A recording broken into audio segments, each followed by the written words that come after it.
I am totally blown away.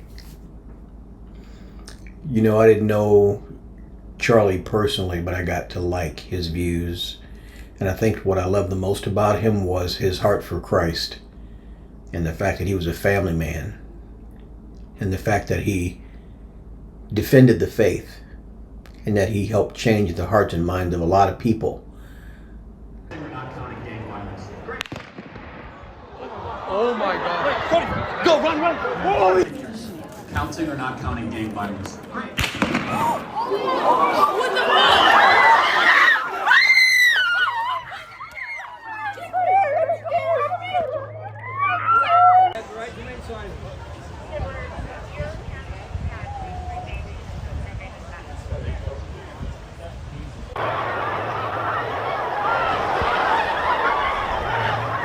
You guys okay? Okay, love you. Be safe. Okay, be safe. Apparently there's been a shooting. I don't know who's been shot.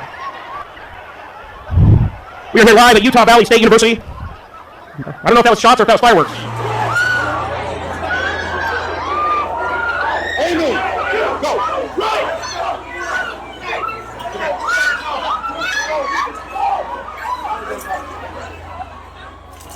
Oh my gosh! Oh my gosh. Oh my God. Oh my gosh! I hope Hey, stop! Stop, folks! Stop! Back up!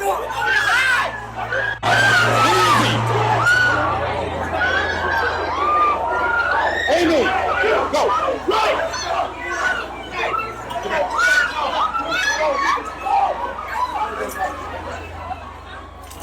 Oh my gosh! Oh my gosh! Oh my God. Oh my gosh! I hope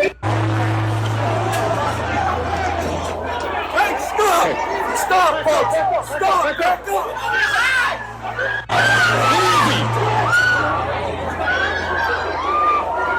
Amy, go! Speaking on campus today at noon at about 12:20, shots were fired from a building about 200 yards from the speaker. Now, this is new. According to the best of our knowledge, the individual was hit and was taken away immediately by his security personnel. That individual, of course, is Charlie Kirk. Campus is closed for the rest of the day, and our campus police have a suspect in custody. So that is new information. 200 from a building, 200 yards from the shooter. Like 2,000 people have gathered on this beautiful day just to hear Charlie Kirk speak. And the description he gave was so beautiful, I asked him to send a picture of it to me, and he took a picture and sent it to me, and I showed it to my wife. We were driving somewhere, and I said, this is the kind of crowd that Charlie Kirk brings on a college campus. And as Jackie was just pointing out, you know, Charlie is the best of America. Charlie is the kind of guy that likes to talk, likes to engage with people, and engage with people who aren't normally as active in politics as they should be or might be. And he's done it so brilliantly. And he is the best of what we have to offer. And the idea that something like this would happen to him, you know, the reason our country works is because of people like Charlie Kirk. And the only way our country doesn't work is when people resort to violence in order to silence people like Charlie Kirk. And so right now I am praying for Charlie and his beautiful family, and I'm praying for our country too. Struck and he falls out of sight, and the people who took this video scrambled to get away to some kind of safety. Obviously, a lot of panic, a lot of fear, and people trying to just get out of there once this shooting went down. Our senior White House and political correspondent Ed O'Keefe. Ed, what are you learning this afternoon? And if not, what do you know? We can put some context into Charlie Kirk's status as a conservative political activist. Yeah, let's do that first, Maurice, because I think there may be many people watching right now wondering why would we interrupt to share this information. Charlie Kirk is a 31-year-old originally from the Chicago suburbs, an incredibly influential figure in conservative politics. Bottom line this for you, to give you a sense of how influential. He was meeting last fall during the presidential transition with President Trump to pick cabinet nominees. He's a close friend of Donald Trump Jr., who was among those pushing the now president to pick J.D. Vance as his running mate. He flew with the vice president to Greenland when the administration was making that an issue earlier this year, and he's someone who has helped rally tens of thousands, if not millions, of younger conservative voters in this country to the Republican cause. This gathering that was being held here at the university in Utah includes what's called a prove me wrong table, where he sits there, as you see in this video, and in essence tries to debate issues with people who disagree with him. It's become a popular moment like this where someone, as we do consistently, speaking to a group of fellow Americans, is suddenly cut down. So it is something that we're concerned about. If there are palpable threats to an individual member of Congress, then the Capitol Police will provide protection. But again, in this world where this violent activity is unpredictable and many times the result of an individual who has not only mental issues but also many other issues and has a weapon, and that's hard to anticipate, but we are concerned about it.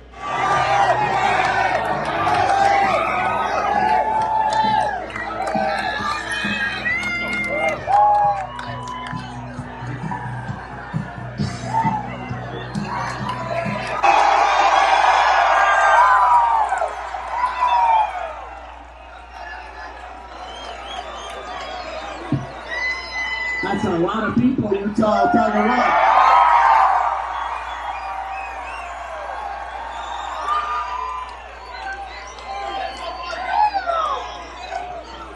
All right, we're going to get started, everybody. You know how it works. Question and answer. Also, thank you to Lane from YRV5. That was great. Really appreciate it. And we're going to be here for a couple hours. Get comfortable. Bring the best libs that Utah has to offer.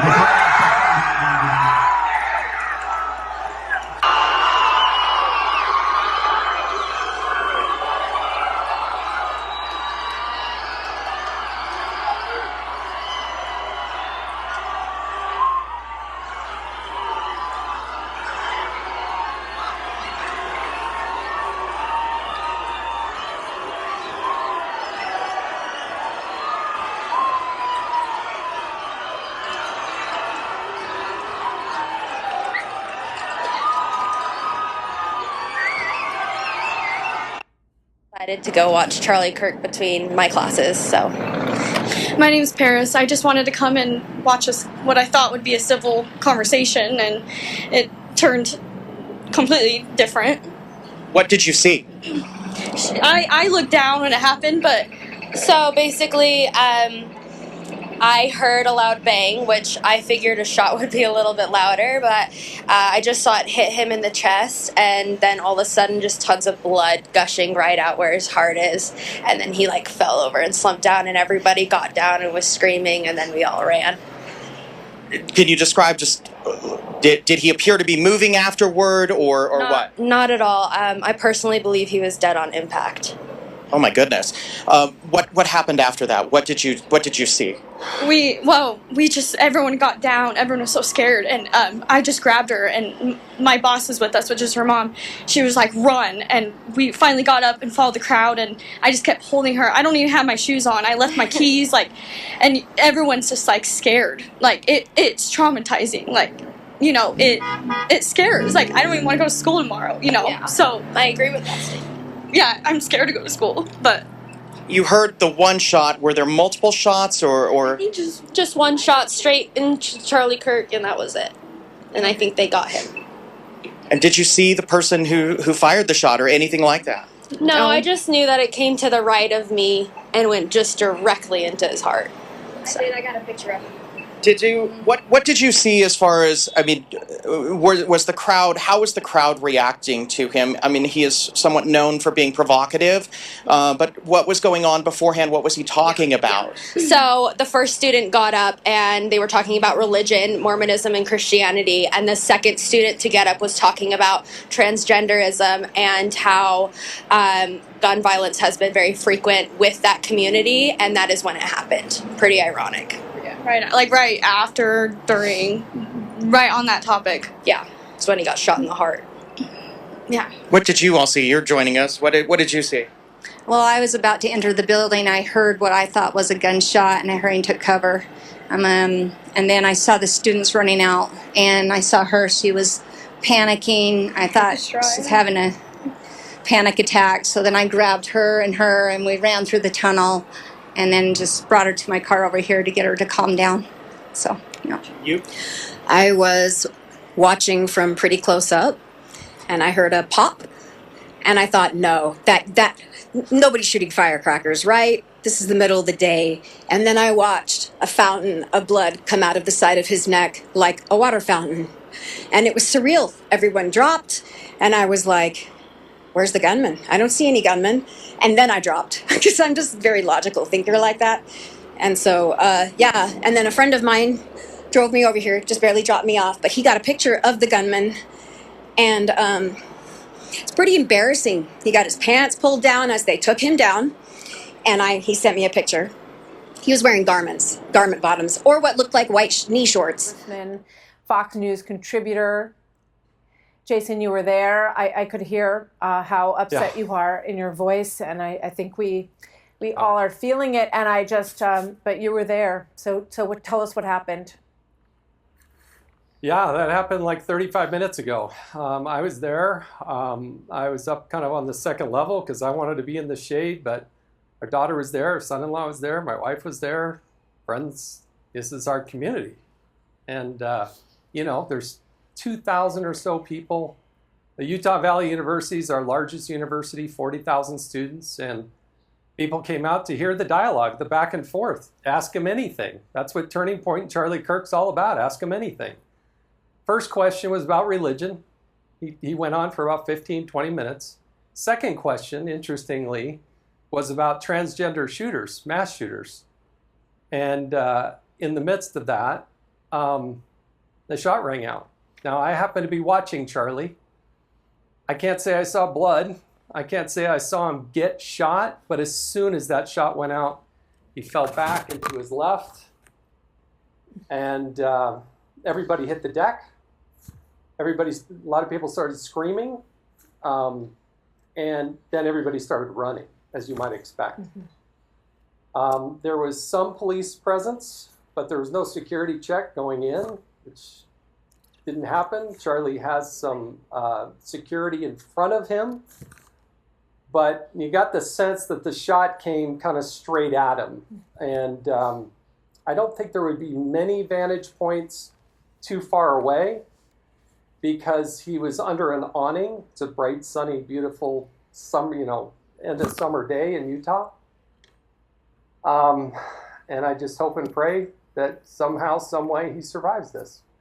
But the thing that does my heart good is I can honestly say confidently that the moment he closed his eyes, as sad as it is, he woke up in the presence of Jesus Christ. I mean, when I heard the news, my wife texted me and she said, "Did you hear this?" And I felt like I lost a family member.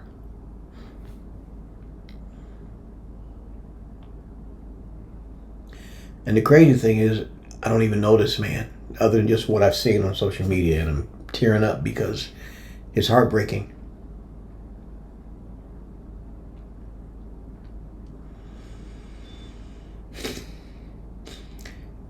Jesus said, "Be in the world, but not to be of the world." And he also said that he desired for us to be in the world, to draw more people to him. I'm tired of the crazy, y'all. I'm tired of the division. I'm tired of the race baiting. I'm tired of innocent people being killed, whether it's the Ukrainian lady or Charlie Kirk just doing what he loves doing. engaging with people, changing hearts and minds, whether it's about religion, whether it's about education, whatever it was. But you know what's funny is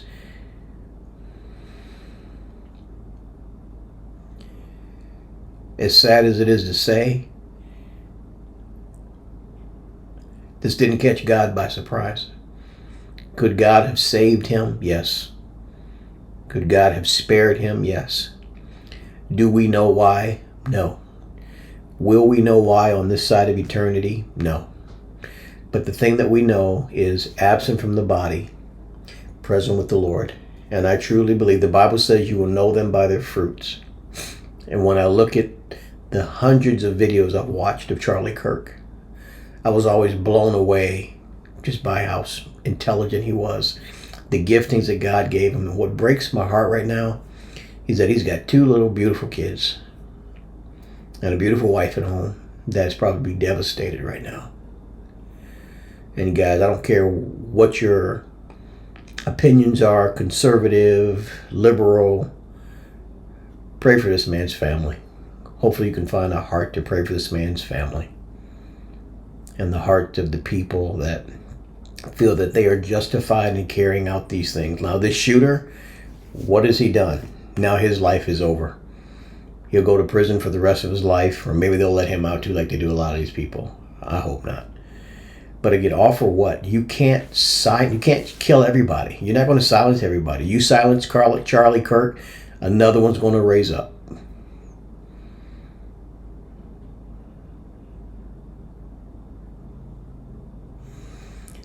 You know, I know right now the story's been hitting for the last couple of hours, and I wanted to jump on here. I just wanted to give honor to this man who I think impacted a lot of people for the kingdom. I'm not talking about the conservative stuff, the Donald Trump stuff. No, I'm talking about the people who he impacted, helping them understand the kingdom of God and Jesus Christ and the Bible and the whole art of apologetics and defending the faith, which he did very well. Charlie, I never got to know you or meet you, brother, but I will see you in heaven one day. And I know right now, Jesus Christ is saying to you, well done, my good and faithful servant. I love you guys.